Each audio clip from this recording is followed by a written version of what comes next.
Boom. There we go. Recording has been started. All right, Tim. So, for general context here, I just visited you in person, brought my recording equipment, and then we never actually recorded an episode. So here we are after the fact,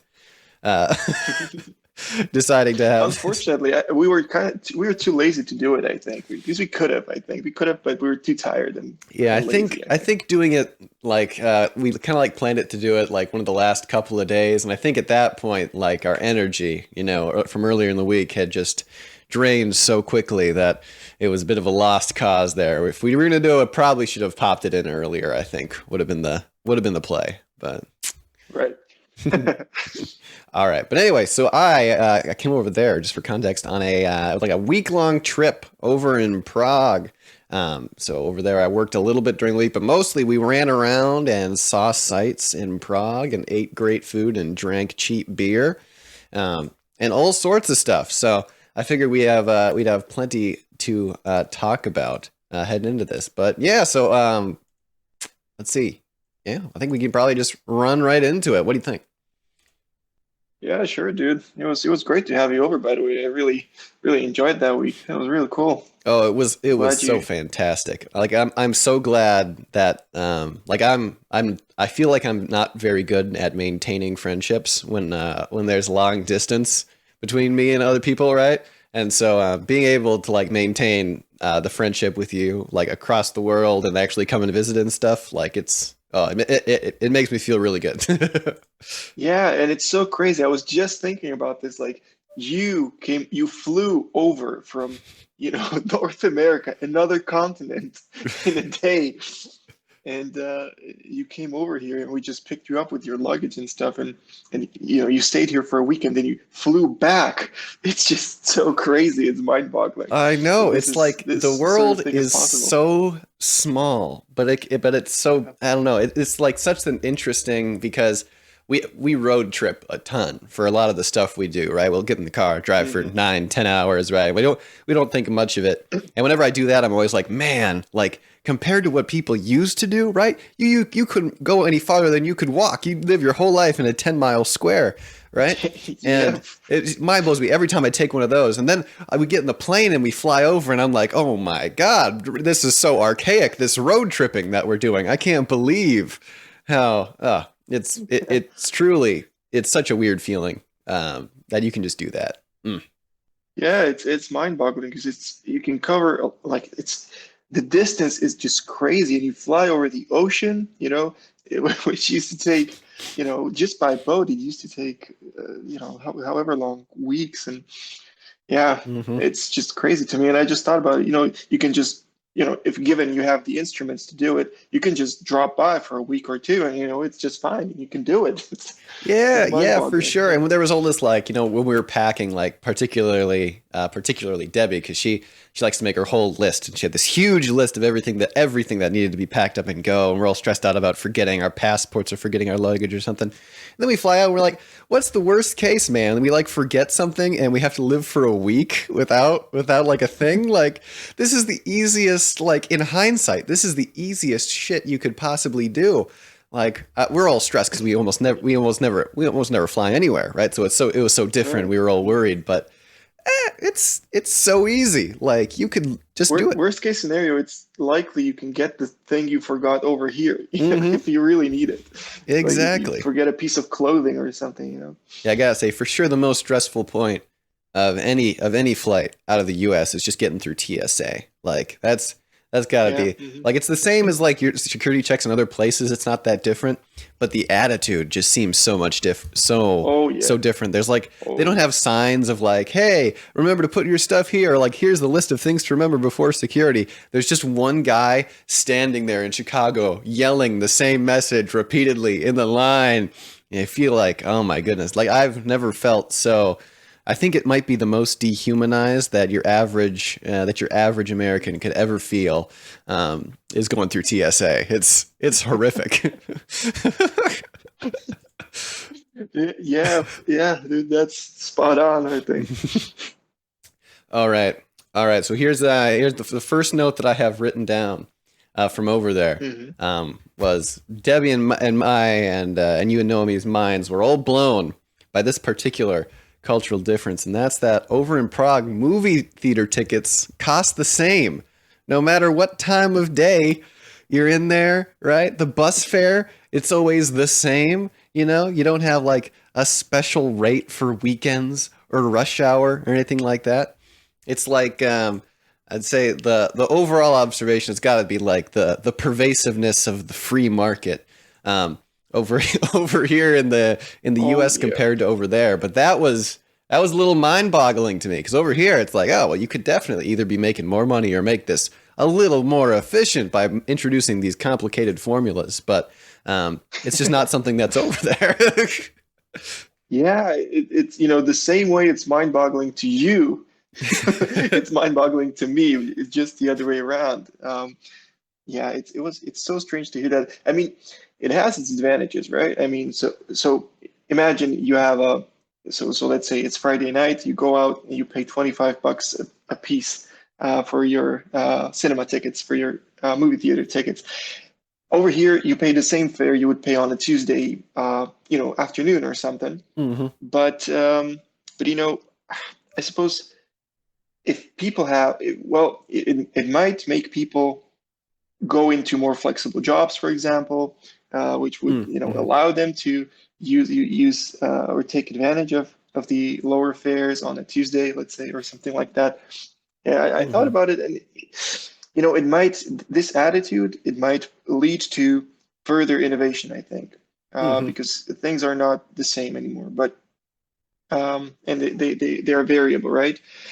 But at the same time, I think it makes your life just so much more complicated, and especially if you're on the lower end of economic strata, let's say, like Hmm. uh, you can hardly afford anything, and you're caught in that sort of loop of poverty, let's say. I think that's why uh, staying poor in the United States is an issue for some groups of people, right? So you have this example of so over in the US, what you do is sometimes you have these public laundromats, right? You take your laundry there, you do your laundry there and stuff, and over the course of months or whatever, over the course of time you're doing this, you would probably save up for a new washing machine, but you can't because you need to do laundry on a Yeah, regular exactly. basis Hmm. and all of that. So it keeps you sort of in this poverty trap. So unless you figure out a way to increase your income, um, you're just caught in that trap of some sort. And this might be the case. This might be a similar case in some ways. A movie theater might be inaccessible for people who have to work 12 hours a day. Hmm. Like I don't know, in uh, like stores or like the Amazon the Amazon factories or something. I don't know. Yeah. Hmm. So it's just a little more. It's just different, and it has advantages and disadvantages. It leads to innovation. On the other hand, it increases inequality probably. Yeah. Yeah, yeah. That's what I was kind of like. I was thinking about this because clearly it probably comes like if I own a movie theater and I notice that I have less people going at a certain time, but I'm still you constantly pay the same rent on the building, so you might Hmm. think like from that perspective, okay, I'm going to lower prices to get more people in on those low traffic times. And Yeah. then for high traffic times, I can make a little more money, and hopefully I'll spread those people over, so I'm more consistently making money, um, and stuff like that. But it kind of starts there, but then the cynical side of me picks up, and I'm like, okay, so you're going to raise prices in these high traffic times, but in the low traffic times, once you raise prices for high traffic times, you can almost sneak your way into not having to lower your price for low traffic times. You can just keep it at Mm. that median where it was, and it gets Yeah. like this price escalation that goes up, and people are doing it. And you see it like now with a lot of inflation stuff. Like there's a lot of Yeah. products that are very influenced by inflation, and so a company's like, oh well, ours isn't, but people are expecting it to be higher anyway. We can blame inflation, so let's just raise our prices um, for Yep. that. So yeah, And the cynical side competition of will me. take care Yeah. of that at some point, right? Because someone Hmm. will down the line, someone will down the line figure out that, oh, all these people are artificially raising their prices. Mm-hmm. I can get more customers by lowering them if they're really Mm-hmm. higher, if the margin is too high. So competition solves this over a period of time, but within that period, Mm-hmm. you're paying more, and Exactly. you Yeah, know we've been it can take it can take years for competition to solve it. So definitely like there's a couple podcasts that Debbie and I listen to, and they'll like deep dive into some like specific products. Like there's supposedly like an egg shortage or something, and the egg prices are really high, like hmm 4 times what they should be normally over here right now. And you dig into it, and all of like the suppliers blame the producers blame the suppliers blame the distributors. There's so many different people in the chain that are blaming everybody else, and you come down to it, and there's not actually like a big egg shortage or something like that. It yeah. ends up being this like greed on all levels that like slowly builds up, and now it's here. So it's an interesting one. I have to look into it a little bit Yeah. more, but there's all sorts of weird things. Like hopefully you're right. In the end, competition fixes this out, unless somebody gets so entrenched with some sort of regulatory power or lobbying Congress or something like that. But I think hopefully it will eventually line itself back up. I think so. Mm. All right, so that's one of the cultural shocks there. Yes, yeah, and it did seem to be across like multiple things. Like, it wasn't just the movie tickets; it was kind of like the bus fare and other Yeah. things, and just kind of that attitude. And I was thinking, and I'm like, I don't know which one's necessarily better. Like just having like this sort of like cultural expectation that Mhm. you're not going to do that. Like you said, like for budgeting and planning and like a low budget household kind of situation, and just being able to expect what prices are. I kind Mhm. of I kind of appreciated it all being the same cost, and Mhm. kind of roll it. And ideally, even if you have all the numbers and you're like calculating it, you could still find a good median price that will effectively get you that same like income that you would expect if you did switch prices. So when you have enough data, you could definitely do that system, and I might appreciate that more, having sort of a one single price. But Yeah. mm, It makes your life simpler too. Like life is too complicated nowadays, anyways. We can hmm make your life a little simpler with this cultural expectation, or hmm you don't have to put that extra cognitive effort into thinking. Oh, what's the best deal I can get on this movie ticket? Oh, Um, that's like, oh, now it's like it's drawn into like, when you go on Amazon and they'll be like, ooh, this product's 50% off, but it's not really 50% off, right? They just put yeah, that fucking number on there. They pretended their price was higher and then knocked it down, these bastards. And you're always, with your FOMO, your fear of missing out on a deal, you're oh constantly, yeah. I hate, blah, blah. It's a really evil. It's like a novel tactic that's used in marketing nowadays. It seems like it emerged in the last couple of years, and it's became really popular because it seems like so in marketing, what seems to be dominating in marketing right now is the notion that you have to create urgency for people to purchase stuff, hmm right? So you send them a special deal, but that special deal, relapses in, hmm 24 hours, 72 hours, whatever it is. And you hmm only have that amount. And what they usually also do is they literally put like a countdown thing there, like hmm a countdown machine, which it counts down those 24 hours. And so you have a very physical proof of the actual deal expiring.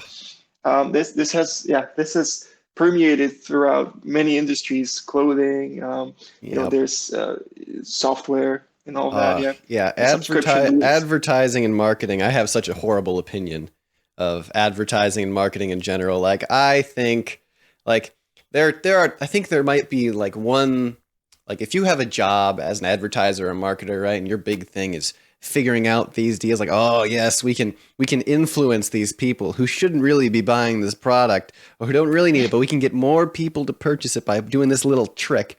This little fucking trick. It's like you are the scum of the earth, right? You're one step above people who like write articles for BuzzFeed, right? Like who just AI generate a headline. There's no Yeah, oh content to this Jesus. article. All they want you to do is click on it, get disappointed, and then go back to your feed to find more of their shitty Feed clickbait off of the headlines. ads there. Yeah, It's Jesus. like, oh, It's like, And It's the terrible. fucking founders of like these, these AI programs that generate a headline. Oh my God, dude, those people are evil. Oh my It's like, goodness, it's the worst. I hate it. And they'll look with like some new trick in a headline. Like they'll be like, oh, like the big trick that I've noticed like the last few months in particular has been like, oh, this Marvel movie star says this, and then they'll have like a picture of like, Robert Downey Jr. or something on there, and it'll go down, yeah. and it'll be like someone who played this tiny little character made a tweet about some stupid thing, and Oh, it's outrageous. so evil, and I just I can't imagine. Like, imagine you go to college, you get your freaking writing degree, you're like, oh, finally, Yeah. I'm gonna do some journalism here, and then you get hired by BuzzFeed, and you sell out to that corporate monolith. Oh my gosh, like scum of the earth. Yeah. Oh, sorry. It's pretty bad. It's Mm. pretty bad, dude. Honestly, yeah.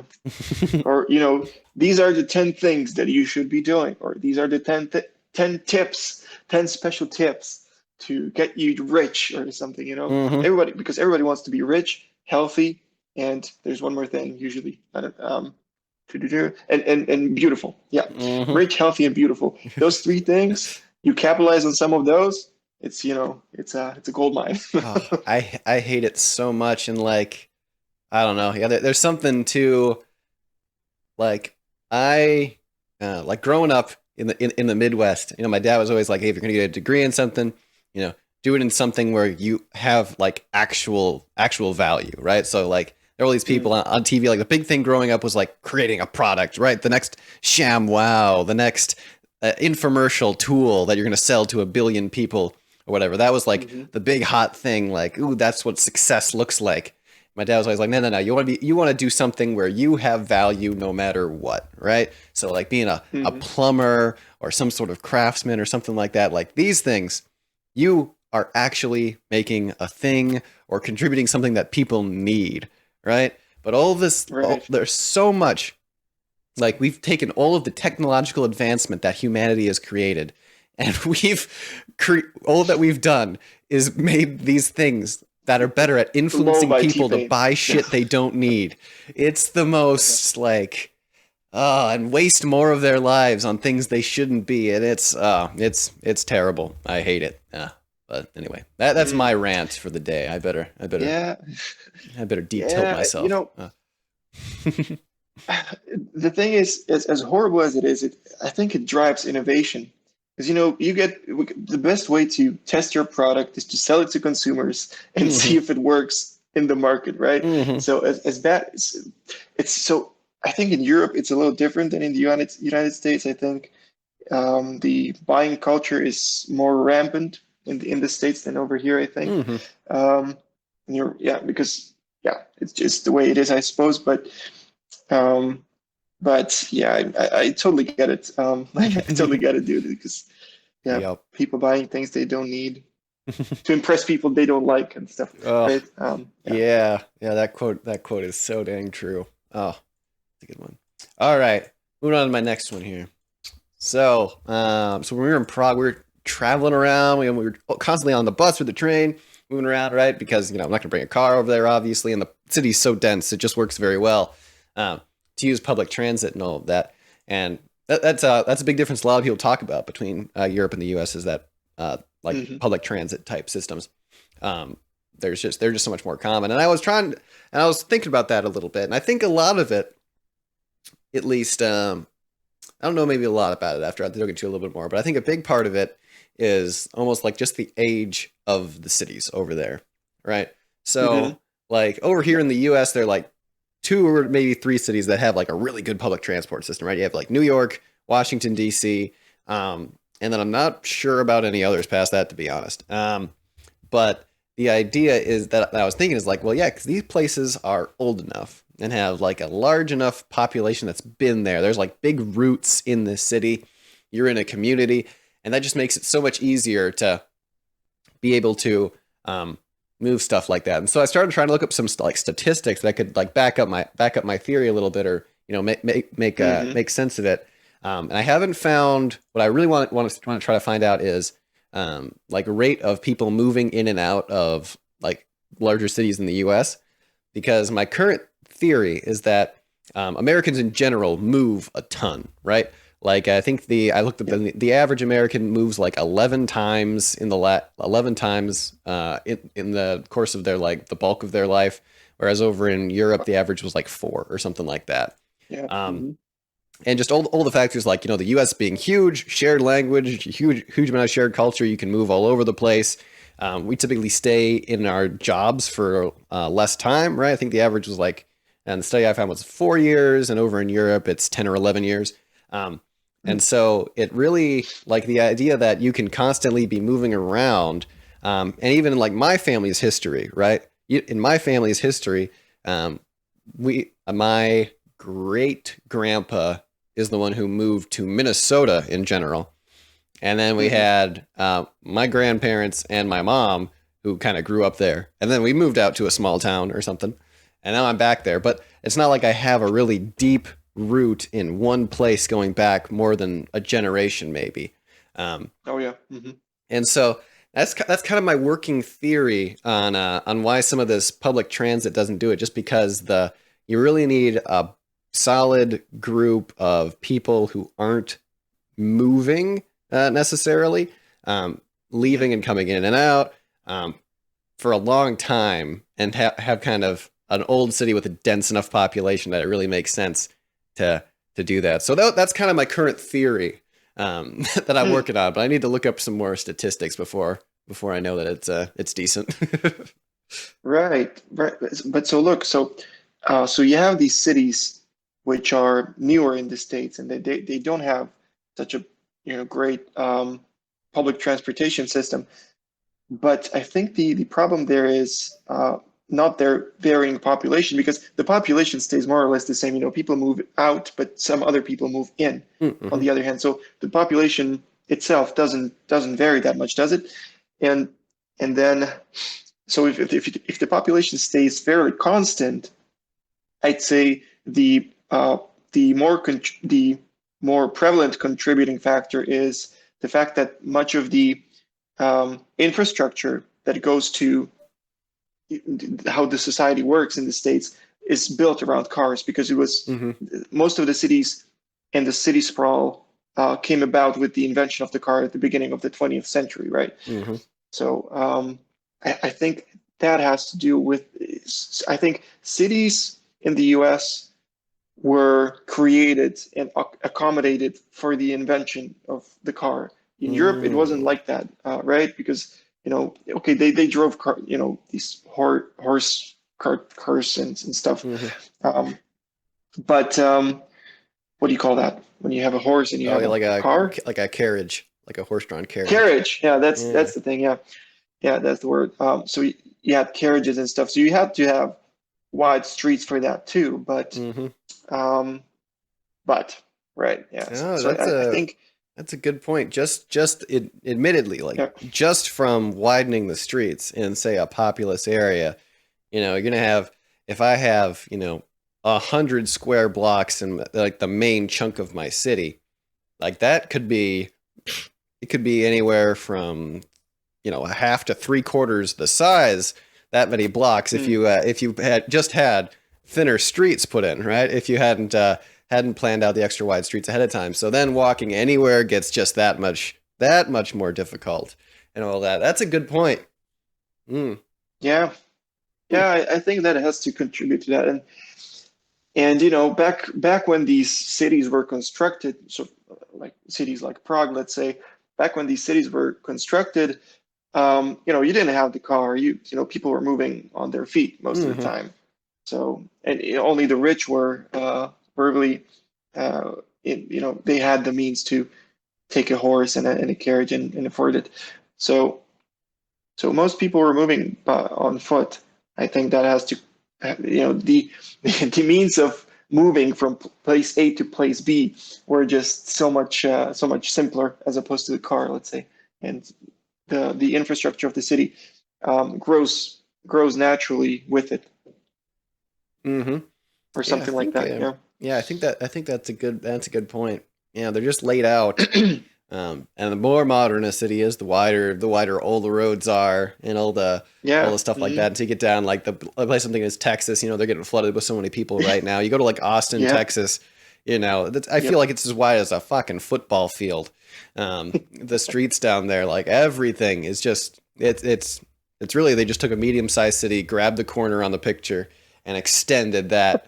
Well, as the city grows, they're not. It's Just not getting dragged it. getting Yeah. denser. Yeah, huh? Interesting. Mm.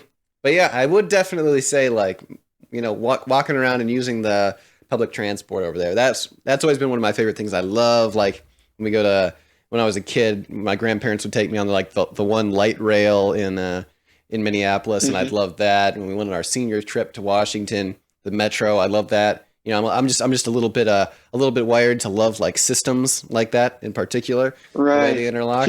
So yeah, I'm a big fan. Obviously there's none near where we live, but gosh, it's so much fun to go to places that do have that public transport. Mm. Yeah, yeah, it's great. I love it. That's one of the things I really like about Europe, the public transport systems usually, especially in the capital cities. That's really it's a lovely thing. Heck yeah. All right, let me go. Let's see, already got that. All right, moving on. So I was thinking about because we have some pictures and we took a couple pictures of the. Hmm. It was that what's the word? That sculpture by the bakery, by that sick ass bakery we went to, the Oh yeah. totalitarianism one. Hmm. Yeah. That one was such an interesting view there. So I was kind of curious on like how would you say like people think about that time, like Mm. in Czechia or the surrounding places in general, like how they think about like their time under communism and totalitarianism, um, and Hmm. pieces like that. Because you'll get like you'll get like some tiny pieces of things like that in the U.S. Like maybe they're just because localities have um, so much leeway in how they govern themselves that like a particular Hmm. area can have experience with a particular regime, or like you go down south and people still fly Confederate flags or something like that. Right. Um, but other than that, there's not like a ton of like, oh, this huge thing happened like 40 or 50 years ago, and like how people think about that. So I was just kind of curious on your thoughts for how a lot of people think Hmm. about that over there. That's a very good question. So, a fun fact to begin this 30-minute lecture to go on. A fun fact in the beginning. So, the Communist Party in the Czech Republic was actually pretty strong to this, basically until the last election. They've always made it to the parliament. They had Oh. like in like 2010 or 2015, they still had like 13% because we have multiple parties. This is Hmm. not a bipartisan system. Um, yeah, so they still had like 13%, which is a lot. That's a major party. It was probably like the third or fourth strongest party. That's major. And as years go, you see their electorate decreasing because it's just dying out, frankly. Hmm. Um, so, but how do people look back on it? Well, it depends. It depends so it differs from place to place.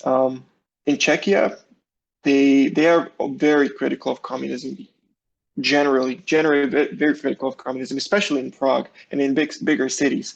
Mm-hmm. In Slovakia, um, we are generally critical of communism too, but um, during the Czechoslovak times from 1948, when the communism was established, and communist Czechoslovakia was founded. Czechoslovakia existed before as a democratic state, but Hmm. there was a coup in 1948, and we became a communist regime. And from 1948 until 1989, essentially, until fall of the Berlin Wall and what we call the Velvet Revolution, Hmm. where there was another change of regime. We spent about 40 years in Slovakia building up people's homes, and increasing people's wages, increasing people's living standards. Because Slovakia was in 1920, when the first Czechoslovakia was established, it was a fairly poor country. Mm-hmm. Like much of Central and Eastern Europe back then. So Slovaks, and the generation that still lives, um, lived through a period of what they viewed as a period of development. It was something like the 70s in the United States, or 60s and Mm-hmm. 70s in the States. You have the boomer generation, the Mm-hmm. baby boomers generation, which is usually very positive with the outlook on their youth, and how America was doing great back then and stuff.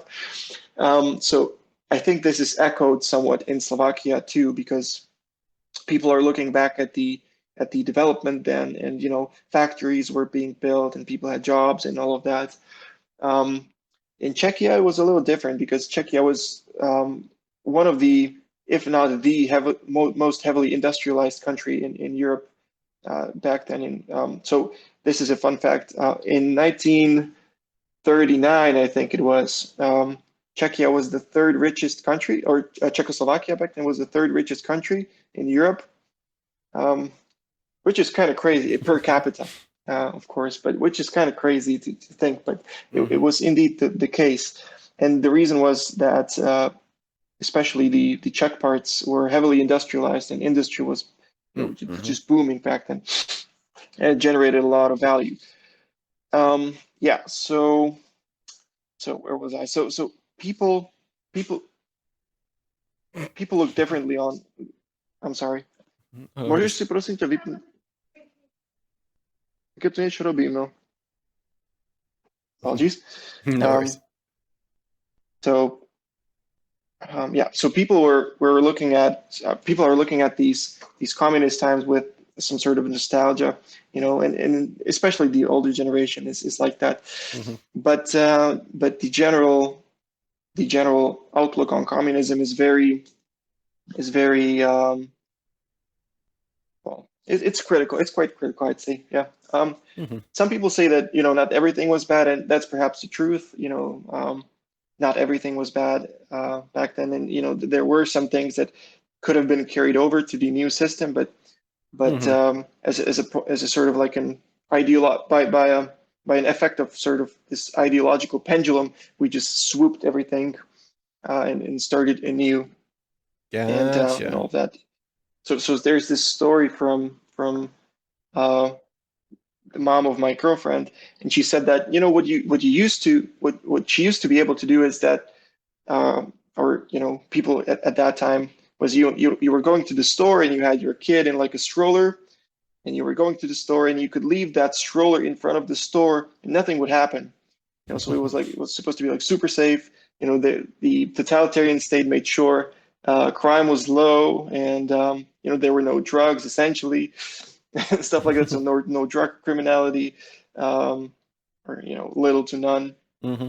So it was interesting. It was changing in the 80s, because it was, but yeah. So that's something that's interesting too. Mm-hmm. Um, you know, yeah, but also, so that's one thing. That's sort of this like cultural difference between Czechia and Slovakia. Czechia is more critical generally than Slovakia, due to these reasons I mentioned, due to rises in living standards and stuff like that.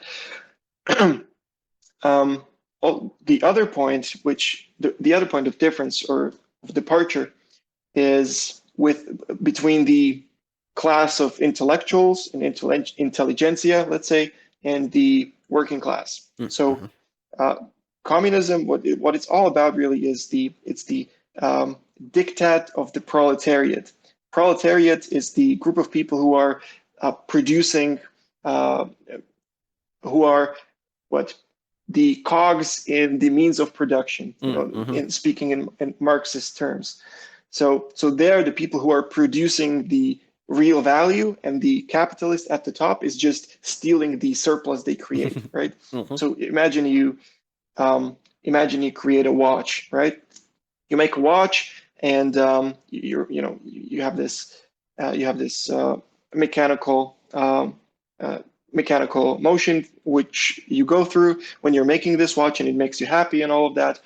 And so you create this product and you could sell it for a certain price. But the difference between the price you could sell it at and the price where it is actually sold, the difference between that is called the surplus.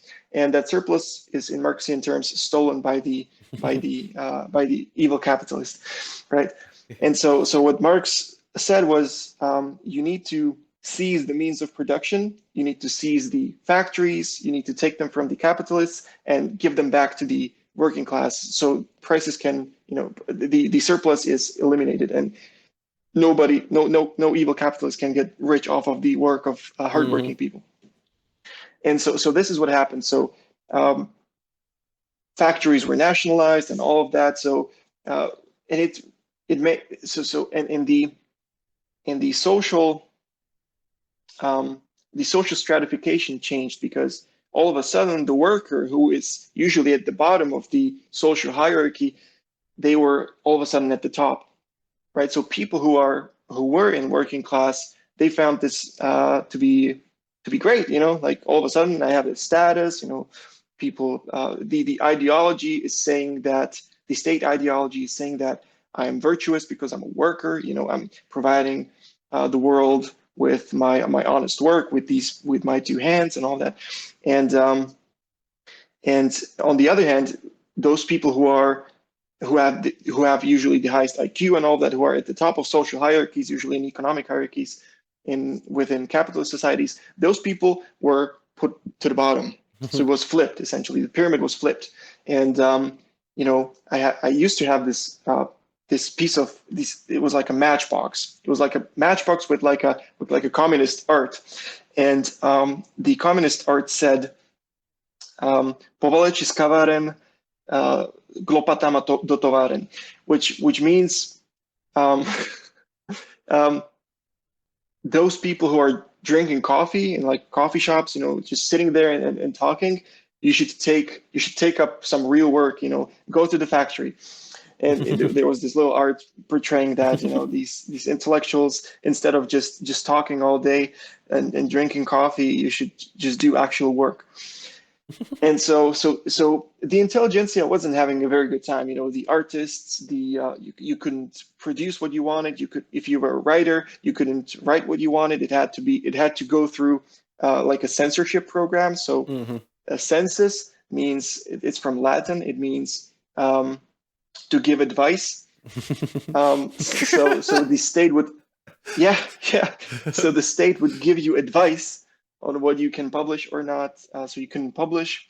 Those writers, for example, who were publishing, they had to subjugate their writing to the state ideology. So, for example, much of the writing that came out in the 50s, let's say 60s, revolves around a particular type of a hero. It's usually a hero who is a worker, and he's making these great things, and he's going on his hero journey, and he's this great person and all of that.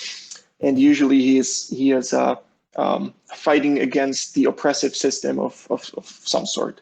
So that was the usual story, which was portrayed in literature, and it wasn't like it emerged of its own accord. It emerged as a result of the censorship on part of the state ideology. So artists weren't very happy with that. Artists want to produce what they want to produce. They don't want to subjugate themselves and their art to state ideology. So that part of intelligentsia didn't like it. And all of that. So the worker and the working class, they were having a pretty good time. Like, you couldn't state your political opinions, but working class doesn't really care about their, it doesn't really, like, it's not the typical conversation of working class people. Let's say it's not ideas. It's usually concrete things. Let's say, or it doesn't have to be. So they didn't really care about the fact that they couldn't speak on politics too much. And the other argument is that you couldn't travel, so it was very hard to travel. It was essentially impossible to get to Western Europe. And it was very hard to get to the other communist states. Even you had to have like special permit, and you had to be usually associated with the party in some way and Mm-hmm. all of that. And but those people, so let's say the your normal, your what do you call that? Your common Joe or something. Mm-hmm. Average Joe. Your yeah, your average Joe. Yeah, your average Joe. He doesn't want to, he doesn't care if he can't go to, to Croatia for a vacation. Doesn't care about that particularly. And so these rights that you were taken away from you as a result of the totalitarian state, um, it wasn't a huge problem to the working class, but it was a huge problem to the intelligentsia, which was and usually is in any system Mm-hmm. in the minority. So yeah, Yeah. so Okay, this is interesting because there's a bit of a um like you'll see this come up in politics in the U.S. sometimes, not usually with like big rights or something like that, but it'll be like I don't really mind this law because the things that it bans I don't want to do, and it makes people that I hate not be able to do something. So it's yeah, like because yeah, it's like I don't care if you take this right away from me as long as you take it away from them because I know they really want to do it and I hate their fucking guts. Like it's the in the US I think some people have figured out the formula, because in the US in general you talk about stopping someone from doing anything and it's like oh hmm shit. You don't fuck hmm with that. People start cleaning their guns, right? But as long as you can find a group that person hates, and you're like, well, this will really, really piss these people off. They're like, shit, I'm right there. hmm yeah. That rings a bell, I think. Yeah. So it was a strange time, but so to go back to the idea of that statue you saw. hmm So for the listeners, it was basically a statue of a person slowly disintegrating. So there were consecutive statues of something that looked like a human, and the human was slowly disappearing. He was missing a hand, his head, and all of that until he was no longer there at all. And and so hmm this obviously this doesn't happen literally, not in the literal sense, but the totalitarian state does this to you mentally because what happened to people is that since you couldn't voice your opinions, you couldn't formulate your thoughts about about politics and all of that, and you could only and people were living in this strange sort of mindset where at home they would voice their opinions no problem because they were at home, but on the outside they kept up a face where they would deny what they said at home or something like that. hmm They had to they had to voice opinions that were in line with the hmm communist ideology, right? So this is really interesting too. So if you wanted to work in the so as a teacher, for example, you had to go through what was called a night school, and so that's a colloquial name for it. And it was a school of Marxism Leninism. And you had to go mm there. It was like every Friday night or something like that. I don't know, for like 3 months or something. And you had to be educated in the Marxist Leninist view of the world and adopt this ideology. And you had to do it if you wanted to do certain professions like medical professions, teaching professions, professors, academics, let alone state workers, civil servants. hmm You had to go through that. It was mandatory, otherwise you couldn't. So this is pretty this it's pretty interesting. Like imagine you had to go through a lecture on I don't know, on market capitalism for to be I don't know, a banker or something. Yeah. It's pretty crazy. Yeah. hmm So Interesting. there were things like that. The state had a strong grip on what people were allowed to think. That's a dangerous notion. Yeah. hmm Yeah, it's interesting. I mean, it's kind of yeah. I've been thinking about that a little bit because it's there's a similar in Cuba.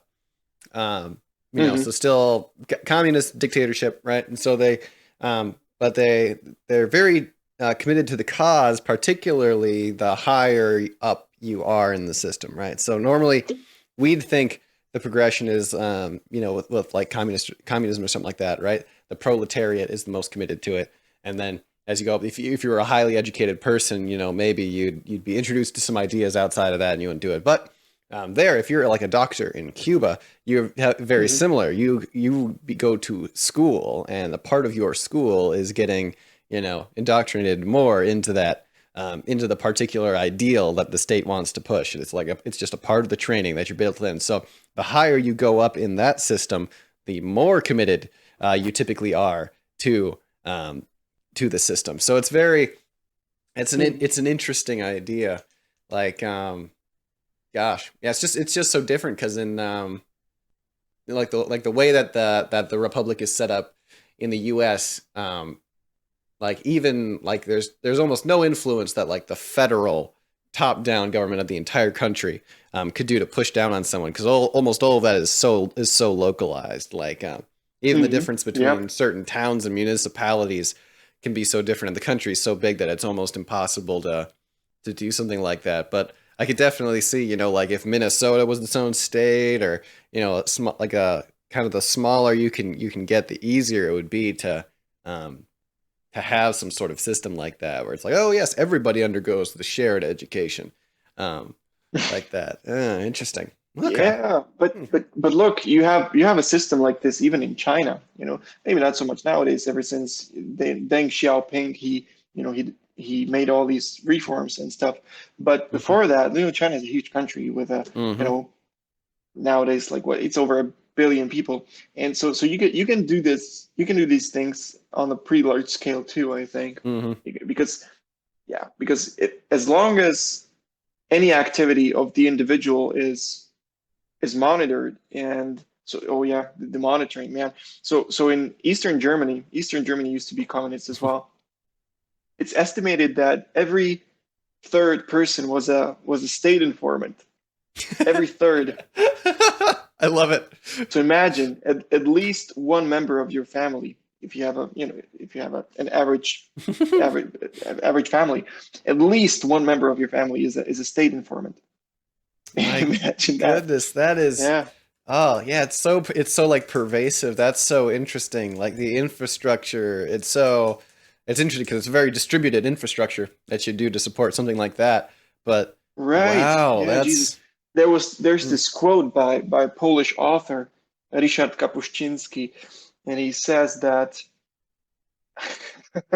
what kept the Soviet, with this case, the Soviet Union, what kept the Soviet economy afloat was the factories that made barbed wire, right? Yeah, that's good. That's poignant. I like that. To just keep people in. It's so interesting. Yeah, huh. It's all kinds of. Yeah, there's because everybody, like in the U.S., this is a big thing, right? Everybody wants to be on the side of freedom of speech, right? So if you can phrase some kind of issue, like you're on the side of freedom of speech, you're golden, right? And so because it's like, you're in the right, you're on that side, right? And but it like from a party perspective, you can look at examples, and it's just them swinging the other direction on like the whole like censorship or freedom of speech or something like that question, and it's on its own axis. I don't know if it's on that four ways political compass or not, but Mhm. it's on a completely different axis than the like left and right political party selection. And gosh dang, yeah, that's poignant. I like that. Huh. All Yeah. right. But just the last sentence here. Hmm. In Prague, pretty much everybody just hates the I'd communists. imagine. So Yeah. yeah, yeah, yeah. Hmm. Yeah, it seems like a very artistic town, Hmm. kind of a location. Not a whole lot there But for this factory work, I'd imagine. this is interest. This is interesting too. Yeah, but this is interesting too. So Berlin was located in the Eastern Germany, right, in the communist state, Mm-hmm. but half of Berlin was under Yes. the control of the Allies, Oh right? yeah. So it was free essentially, and you could if you fled to Western Berlin, go to an embassy and ask them to, ask them for like the status of a refugee or something, right? Mm-hmm. But so in Eastern Germany, since it was just in Eastern Berlin, since it was a strange time, and there was this fabricated line dividing the city into two. Mm-hmm. The city wasn't living very organically, and the eastern part was very cheap to live in. That's why Berlin is so artistic today, because you could basically work just for it was like so to earn your living in Berlin in the communist times in Eastern Berlin, it took you about like 3 or 4 days of full-time work, and for the rest of the month you could do whatever. That's why artists fled there, because they were working, all these part-time jobs, and these gigs, and they would make enough money in like 3 or 4 days to cover the whole month, and they would just do fuck all, they would paint and and all of that. So Eastern Berlin was very artistic town Interesting. in communist times, and it carries over to today's times even. So if you go to Berlin, the eastern part is very distinctive from the western part. Mm-hmm.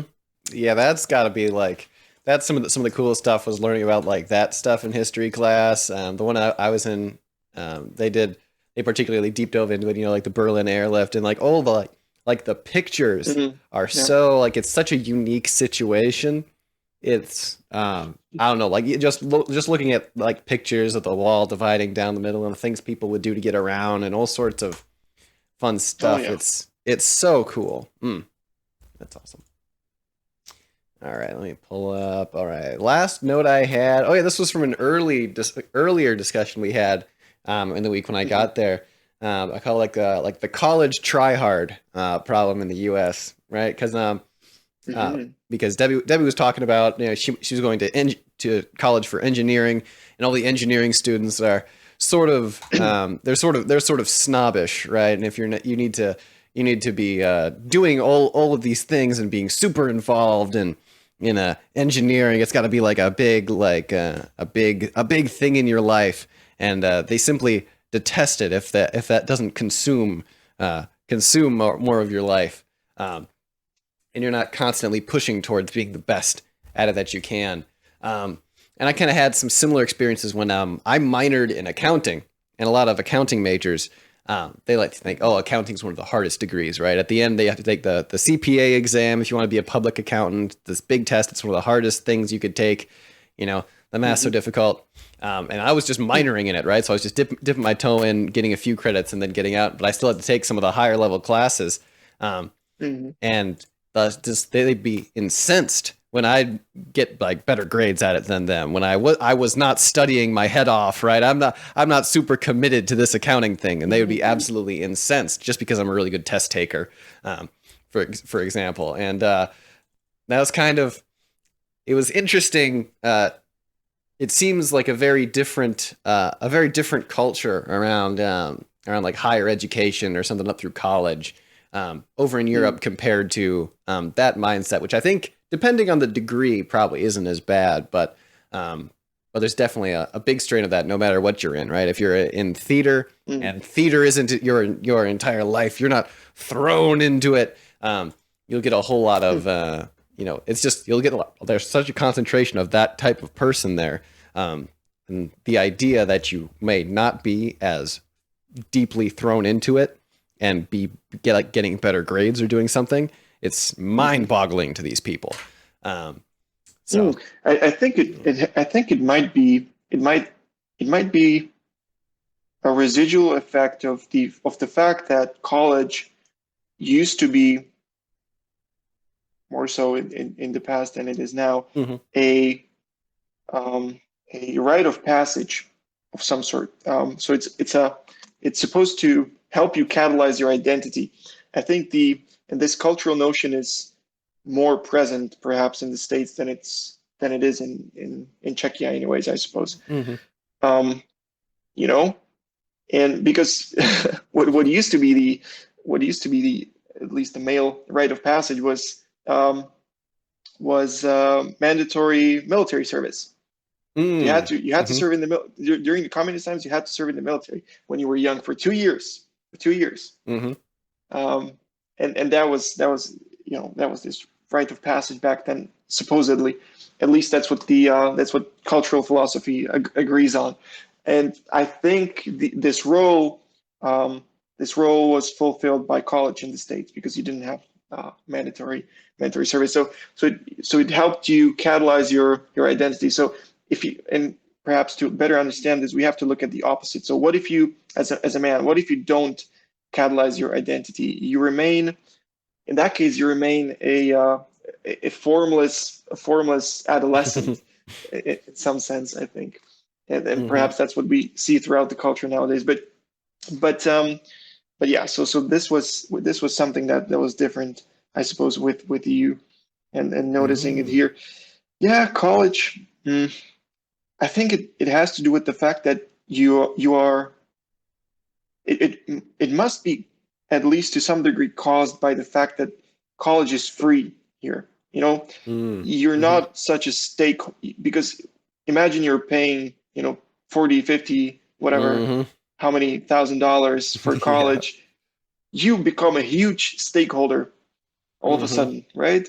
In your own future. So I think the urge to throw yourself fully into that particular identity you're studying Mm.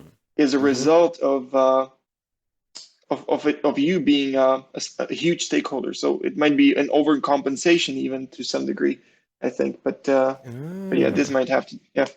That makes that does make a lot of sense about why it wasn't why it doesn't seem to be over there as much. Yeah, because Mm, like an example, like you pay so much in college, and that like when you're in college, you talk to your professors, and there's alumni events, and for some people, like the mm, college they graduated from, it's a community that'll stick with them for like the rest of their life. Um, right. and there's this, um, particularly in college, there's this in the U.S. It's like, um, well, I'm spending this much money on it. This is going to be a thing that I have to make back. You have to make back that money that you spent and more. You got to make it worth your while. So there's this huge commitment to whatever field you're going into. That, oh, I know this one will pay off. And I need to make sure it pays off. So I need to be completely thrown into this and committing the best, right? And like like the number of people who are so pumped about advancing as far as they possibly can in their fields. They get in their career plans all lined up. They want to be, a senior vice president in 5 years or something like that. Something crazy if you're really into business major, or whatever you'd have the equivalent in another one.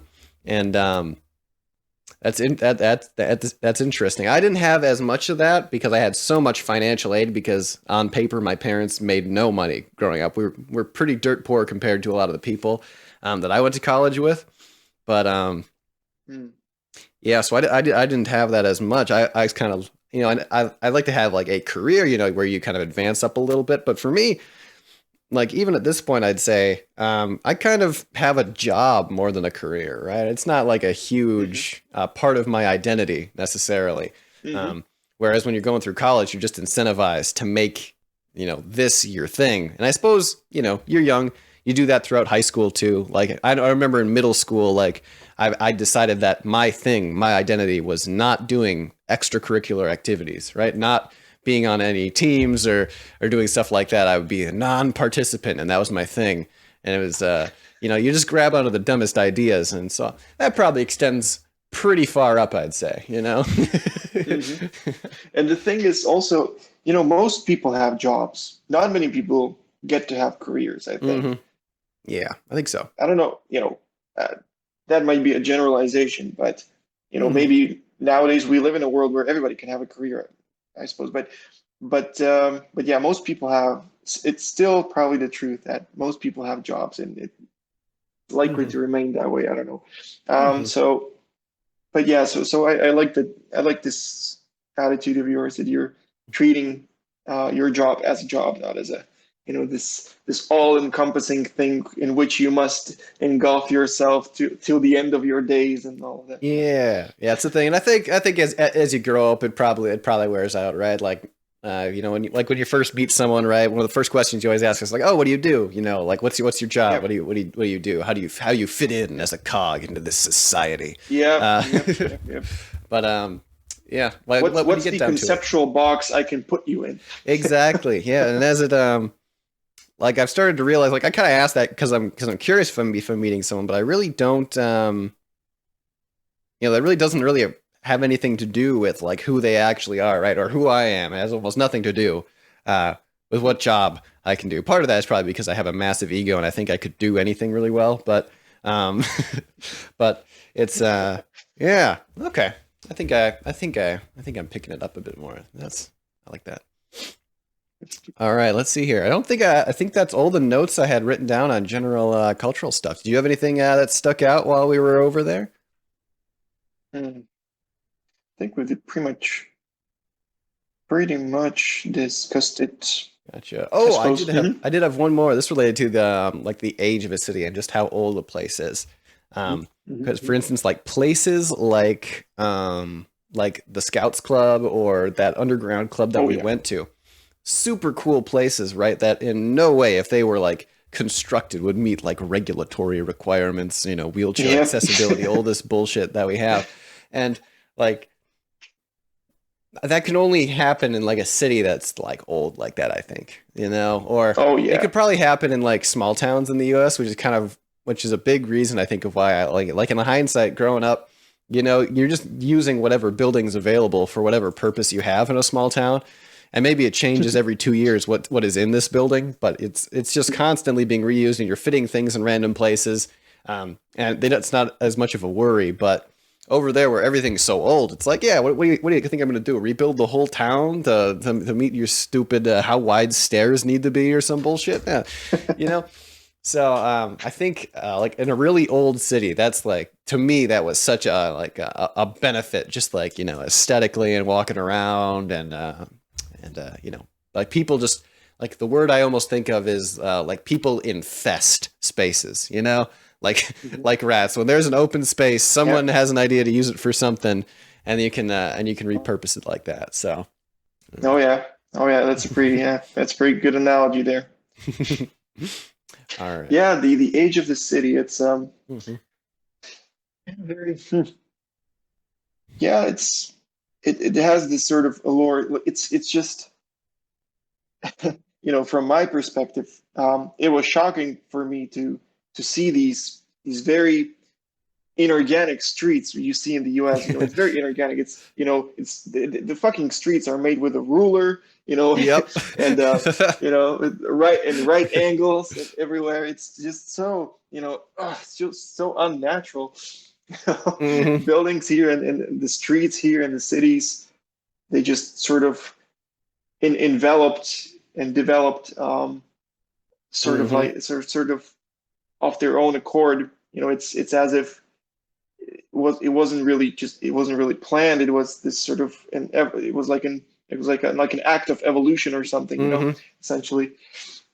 So that's what I really like about it. Like that about like old cities. I went to Portugal, and some of the cities there are great like that too.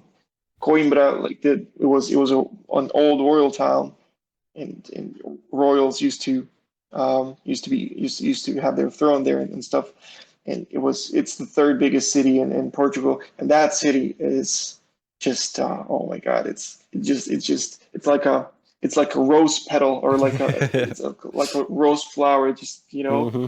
these nooks and crannies keeps enveloping, and yeah, it's great, I think. Hmm. Yeah. Heck yeah, yeah. I'm hoping, that as cities age in the U.S., that eventually that's gonna happen. Blocks will be knocked down, and the people will, they'll Mhm. build things in all the spaces that they can find and kind of do it. And I think part of that will probably just Yeah. happen organically with age. Like most U.S. cities, like since the '70s, like I think our population has tripled or something like that. Like Yeah. there's just so much of it that it has only been built in the last 30, 40 years or 50 years that it's it's super interesting. So we'll see how that goes. I'm hoping that eventually there's some of that that goes out. But I really need to go to the east coast of the U.S. because I think that's where I'm going to find a lot of similar Oh things, you yeah. know, sort Oh of yeah. New paths we go Haven, Boston, down. New York, all those cities, beautiful cities. Yep, gotta do an East Coast trip one of these days. So that's my big thing. All right, I'm gonna stop the recording here for the first part.